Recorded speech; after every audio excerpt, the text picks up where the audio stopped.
Hello everyone. ಇವತ್ತಿನ ವಿಡಿಯೋದಲ್ಲಿ ನಾನು ಕುಂಭಮೇಳದ ಘಾಟ್ ಸುತ್ತಮುತ್ತ ಸುಮಾರು 3 ಕಿಲೋಮೀಟರ್ದವರೆಗೆ ಕಾಣಬರುವ ದೃಶ್ಯವನ್ನು ತೋರಿಸುತ್ತೇನೆ. ಇವಾಗ ನಾನು ಘಾಟ್ ಹತ್ರ ಹೋಗ್ತಾ ಇದ್ದೇನೆ. ನಿಮಗೆ ಘಾಟ್ ಹತ್ರ 99% ಯಾವ ವೆಹಿಕಲ್ ಸಿಗುವುದಿಲ್ಲ. ಆದರೆ ಸ್ಟೇಷನ್ನಿಂದ ಹೊರಗೆ ಬಂದು ಅದು ಕೂಡ ಮಿನಿಮಮ್ 1 ಕಿಲೋಮೀಟರ್ ನಡೆದ್ರೆ ಬೈಕ್, ಆಟೋ ರಿಕ್ಷಾ ಅಥವಾ ತಳ್ಳುಕೊಂಡು ಹೋಗುವ, ಅಂದ್ರೆ ಅದು ಮನುಷ್ಯರು ತಳ್ಳುಕೊಂಡು ಹೋಗುವ, ಸಾಮಾನು ತಕೊಂಡು ಹೋಗುವ ಬಂಡಿ ಸಿಗ್ತದೆ. ಅದರಲ್ಲಿ ಕೂಡ ಜನರು ಎಲ್ಲ ಕೂತ್ಕೊಂಡು ಹೋಗ್ತಾರೆ. ಇದು ನಂದಿ ದ್ವಾರ ಹೇಳುವ ಜಾಗದ ವಿಡಿಯೋ ತೋರಿಸ್ತಾ ಇದ್ದೇನೆ. ಅಲ್ಲಿ ಒಂದೊಂದು ಪ್ಲೇಸಿಗೆ ಒಂದೊಂದು ಹೆಸರಿಟ್ಟಿದ್ದಾರೆ. ನಂದಿ ದ್ವಾರ ಈಗ ಇರುವ ನಾನು ತೋರಿಸುವ ಪ್ಲೇಸ್ನ ಹೆಸರು ನಂದಿ ದ್ವಾರ. ನಾನು ಅಲ್ಲಿಂದ ಹೋಗ್ತಾ ಇದ್ದೇನೆ. ಅದರ ವಿಡಿಯೋ ನೀವು ನೋಡ್ತಾ ಇದ್ದೀರಿ. ಇಲ್ಲಿ ಎಲ್ಲಿ ನೋಡಿದ್ರು ಜನವನ್ನು ನೀವು ನೋಡ್ಬೋದು. ಇವಾಗ ಭಕ್ತರು ನೋಡಿ ಎಲ್ಲರೂ ಸಂಗಮದ ತೀರದ ಹತ್ರ ಹೋಗ್ತಾ ಇದ್ದಾರೆ. ಅಂದ್ರೆ ಎಷ್ಟು ಜನ ಇದ್ದಾರೆ ಅಂದ್ರೆ ಒಬ್ರಿಗೆ ತಾಕೊಂಡು ಹೋಗುವಷ್ಟು ಸಹ ಜನ. ಮತ್ತೆ ಅಲ್ಲಿ ನಿಮಗೆ ಹೋಗುವಾಗ ನೀರು ತುಂಬಿಸ್ಕೊಳ್ಳಿಕ್ಕೆ ಕ್ಯಾನ್ ಸಹ ಅಲ್ಲಿ ರೋಡಲ್ಲಿ ಮಾರ್ತಾ ಇರ್ತಾರೆ. ಆದ್ರೆ ಒಂದು ಚಿಕ್ಕ ಬಾಟಲಿಗೆ ಕೂಡ 200 ರೂಪಾಯಿಯನ್ನು ಕೇಳ್ತಾರೆ. ಅಲ್ಲಿಗ ಎಂತ ಒಂದು ಸಾಮಾನಾದ್ರೂ ಸಹ ಅಷ್ಟು ಕ್ರಯ ಕೊಟ್ಟೆ ನಾವು ತಗೊಳ್ಬೇಕು. ವೆಹಿಕಲ್ ಆಗಲಿ, ಅವರು ಹೇಳುವ ಬೈಕಿನ ರೇಟ್ ಆಗಲಿ, ಆಟೋದ ರೇಟ್ ಆಗಲಿ ಎಲ್ಲ 5 ರಿಂದ 6 ಪಟ್ಟು ಜಾಸ್ತಿ. ಈಗ ಇದು ನೋಡಿ, ಇದೇ ನಾನು ಹೇಳಿದ್ದು ಮನುಷ್ಯರು ತಳ್ಕೊಂಡು ಹೋಗುವ ಬಂಡಿ. ಇದಾದ್ರೆ ಸೈಕಲ್ ಇದೆ. ಇನ್ನು ಕೆಲವಾದ್ರೆ ದುಡ್ಕೊಂಡು ಹೋಗುವ ಬಂಡಿಯಲ್ಲಿ ಕೂಡ ಜನರು ಹೋಗ್ತಾರೆ. ಆದ್ರೆ ಇಲ್ಲಿ ನೀವು ನಡ್ಕೊಂಡು ಹೋಗುವಾಗ ನಾನು ತುಂಬಾ ಕಡೆ ನೋಡಿದ್ದೇನೆ. ಅಂದ್ರೆ ಕೆಲವರು ಅನ್ನದಾನವನ್ನು ಮಾಡ್ತಾ ಇರ್ತಾರೆ. ಇನ್ನು ಕೆಲವು ನೀವು ಒಂದು 10 ಸ್ಟೆಪ್ಸ್ ನೀವು ಮುಂದೆ ನಡ್ಕೊಂಡು ಹೋಗುವಾಗನೇ ಕೆಲವರು ನೀರು ಕೊಡ್ತಿರ್ತಾರೆ, ಟೀ ಕೊಡ್ತಾರೆ, ಹಾಲು ಕೊಡ್ತಾರೆ. ಇನ್ನು ಕೆಲವರು ಕೇಸರಿ, ಅಂದ್ರೆ ಎಲ್ಲ ಒಂದು ಪ್ರಸಾದದ ರೂಪದಲ್ಲಿ ಜನರಿಗೆ ಕೊಡ್ತಾ ಇರ್ತಾರೆ. ಅಲ್ಲಿ ವ್ಯವಸ್ಥೆ ತುಂಬಾನೇ ಚೆನ್ನಾಗಿದೆ. ಆದ್ರೆ ಜನ ಜಾಸ್ತಿ ಆದದ್ರಿಂದ ಯಾವ ವ್ಯವಸ್ಥೆ ಸಹ ಕಂಟ್ರೋಲಿಗೆ ಬರದ ರೀತಿಯಲ್ಲೇ ಇದೆ. ಬಾತ್ರೂಮ್ನ ವ್ಯವಸ್ಥೆ, ಸ್ನಾನದ ವ್ಯವಸ್ಥೆ, ಬಟ್ಟೆ ಚೇಂಜ್ ಮಾಡಲಿಕ್ಕೆ ಕೂಡ ವ್ಯವಸ್ಥೆ ಎಲ್ಲವೂ ತುಂಬಾನೇ ಚೆನ್ನಾಗಿದೆ.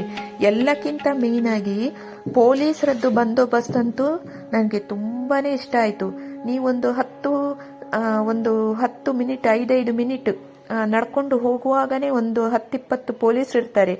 ಯಾವ ಡೌಟ್ ಅನ್ನು ಏನು ಕೇಳಿದ್ರು ಅಷ್ಟೇ ತಾಳ್ಮೆಯಲ್ಲಿ ಅಲ್ಲಿ ನಮಗೆ ಆನ್ಸರ್ ಅನ್ನು ಕೊಡ್ತಾರೆ. ನಾನ್ ಮಾತ್ರ ಕೇಳಿದಾಗ ಯಾವ ಒಬ್ಬ ಪೊಲೀಸು ಕೋಪ ಮಾಡಿದ್ದೆ ನಾನು ನೋಡ್ಲಿಲ್ಲ. ಅಂದ್ರೆ ಪೊಲೀಸ್ನದ್ದು ವ್ಯವಸ್ಥೆ ಅಷ್ಟು ಒಳ್ಳೆ ಇದ್ದು ಜನರನ್ನು ಅಷ್ಟು ಚಂದ ಕಂಟ್ರೋಲ್ ಅಲ್ಲಿ ಇಟ್ಟಿದ್ದಾರೆ. ನೋಡಿ, ನಾನು ಹೇಳಿದ ಹಾಗೆ ಪೊಲೀಸ್ ಸೆಕ್ಯೂರಿಟಿ ನೋಡಿ ಹೇಗೆ ಎಷ್ಟು ಚಂದವಾಗಿ ನಿಂತು ಜನರನ್ನು ವಾಚ್ ಮಾಡ್ತಾ ಇರ್ತಾರೆ.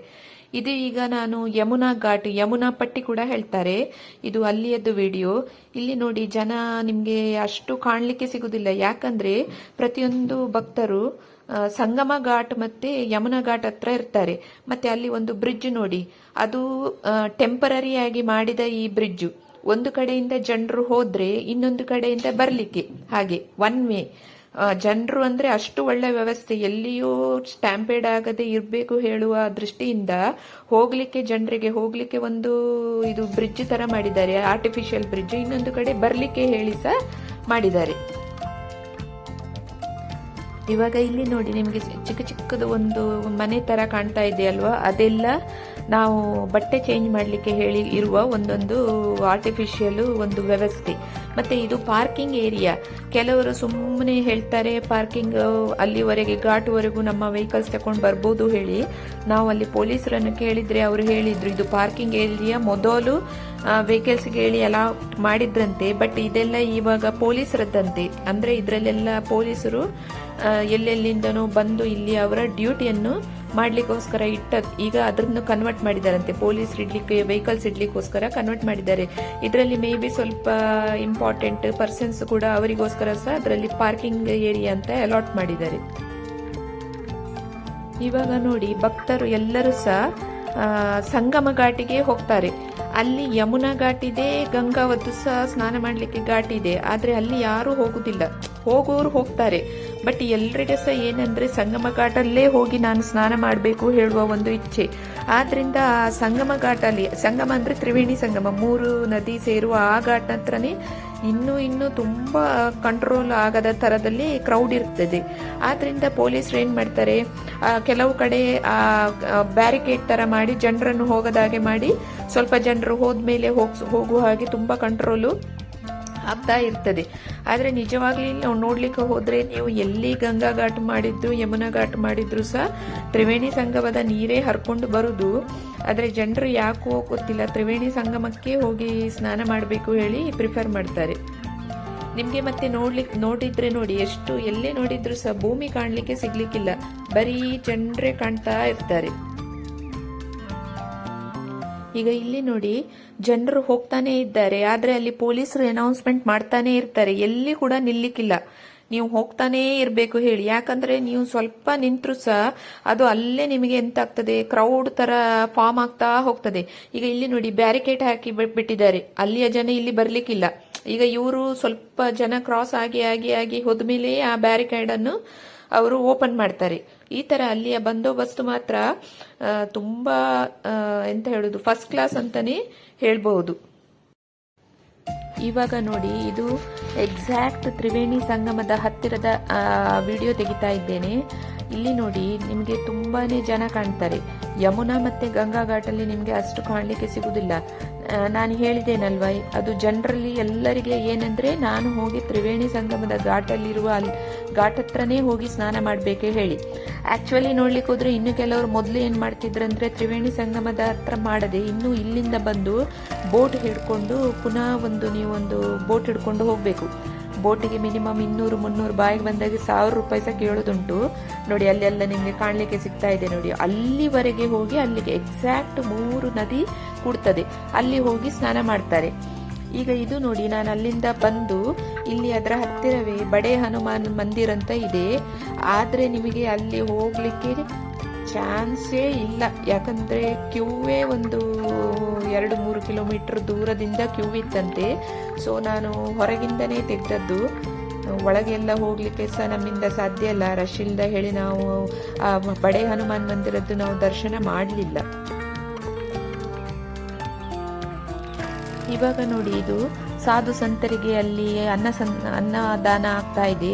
ಒಂದೊಂದು ಅಖಾಡ ಹೇಳಿ ಇರ್ತದೆ. ಈಗ ನಮ್ಮಲ್ಲೆಲ್ಲ ಮಠ ದೇವಸ್ಥಾನ ಹೇಳಿ ಇರ್ತದಲ್ವಾ, ಹಾಗೆ ಅಖಾಡ ಹೇಳಿ ಇರ್ತದೆ. ಒಂದೊಂದು ಅಖಾಡದವರು ಆ ತರ ಅನ್ನದಾನವನ್ನು ಮಾಡ್ತಾ ಇರ್ತಾರೆ. ಇಲ್ಲಿ ನೋಡಿ, ಈಗ ಎಲ್ಲರೂ ತಿಂತಾ ಇದ್ದಾರೆ. ಈಗ ಇದು ಒಂದು ಎಂತಂದ್ರೆ, ನಮ್ಗೆ ಅಲ್ಲಿ ಹೋಗುವಾಗ ಅಲ್ಲಲ್ಲಿ ನಿಮಗೆ ಈ ತರ ರಿಯಲ್ ರುದ್ರ ಮಾರ್ಲಿಕ್ಕೆ ಇಡ್ತಾರೆ. ಇದು ನೇಪಾಳದಿಂದನೇ ಬರುದು.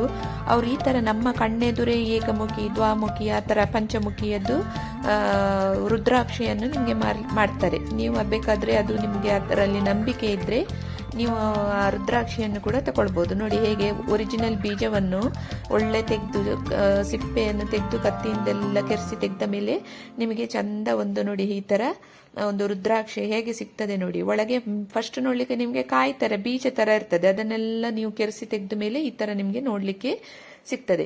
ಇವಾಗ ಇದು ಒಂದು ಇಸ್ಕಾನ್ ಅವರದ್ದು ಇದು ಒಂದು ಅಖಾಡ. ನಾನು ಇದು ಒಂದು ಅಖಾಡವನ್ನು ಮಾತ್ರ ಎಕ್ಸ್ಪ್ಲೋರ್ ಮಾಡಿದೆ, ಬೇರೆ ಯಾವ ಅಖಾಡದ ಒಳಗೆ ನಾನು ಹೋಗ್ಲಿಲ್ಲ. ಇದರ ಒಳಗೆ ನೀವು ನೋಡಿ, ತುಂಬಾ ಚೆನ್ನಾಗಿ ಎಲ್ಲವನ್ನು ಸಹ ಅರೇಂಜ್ಮೆಂಟ್ ಮಾಡಿ, ಎಲ್ಲ ರಾಮಾಯಣದ ಕೆಲವು ಎಂತ ಹೇಳ್ತಾರೆ, ಒಂದೊಂದು ಸೀನ್ ಅನ್ನು ಕ್ರಿಯೇಟ್ ಮಾಡಿ ಎಲ್ಲ ಚೆನ್ನಾಗಿ ತೋರಿಸಿದ್ದಾರೆ.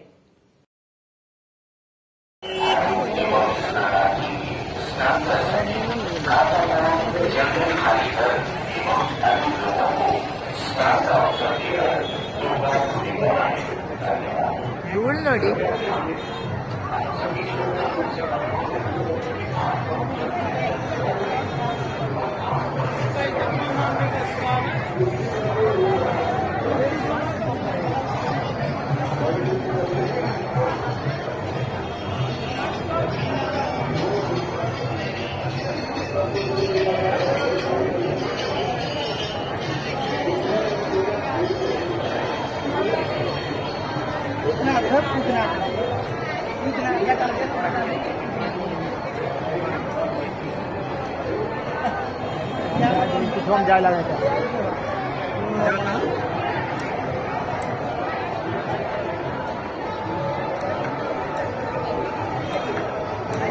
ಮಾಡಿದಾರಲ್ಲ.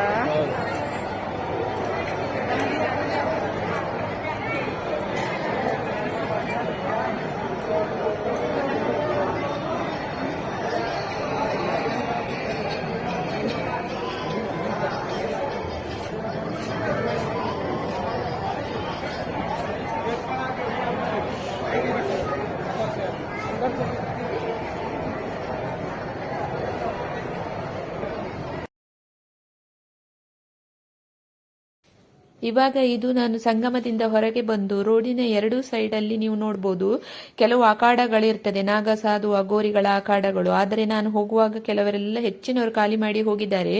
ಮತ್ತೆ ಇಲ್ಲಿ ನಿಮಗೆ ಏನೇನು ಕಾಣ್ಲಿಕ್ಕೆ ಸಿಗ್ತದೋ ಇದೆಲ್ಲ ಟೆಂಪರರಿ. ಅಲ್ಲಿ ನೀವೀಗ ಆಸ್ಪತ್ರೆಯನ್ನು ಕೂಡ ನೋಡ್ಬೋದು, ಅದು ಟೆಂಪರರಿ. ರೋಡು, ಬ್ರಿಡ್ಜ್ ಇಂದ ಹಿಡಿದು ಎಲ್ಲ ಸಹ ಟೆಂಪರರಿ. ಮಹಾಕುಂಭಮೇಳ ಆದ್ಮೇಲೆ ಎಲ್ಲವನ್ನು ತೆಗೆದು ಒರಿಜಿನಲ್ ಆಗಿ ತರಲಿಕ್ಕೆ ಇವರಿಗೆ 6 ತಿಂಗಳಿನ ಮಿನಿಮಮ್ ಬೇಕಾಗಬಹುದು. ಯಾರ್ಯಾರು ನನ್ನ ಚಾನಲ್ ಅನ್ನು ನೋಡ್ತಿದ್ದೀರೋ ಪ್ಲೀಸ್ ಕಮೆಂಟ್ ಮಾಡಿ, ಸಬ್ಸ್ಕ್ರೈಬ್ ಮಾಡಿ ಹಾಗೂ ಶೇರ್ ಕೂಡ ಮಾಡಿ.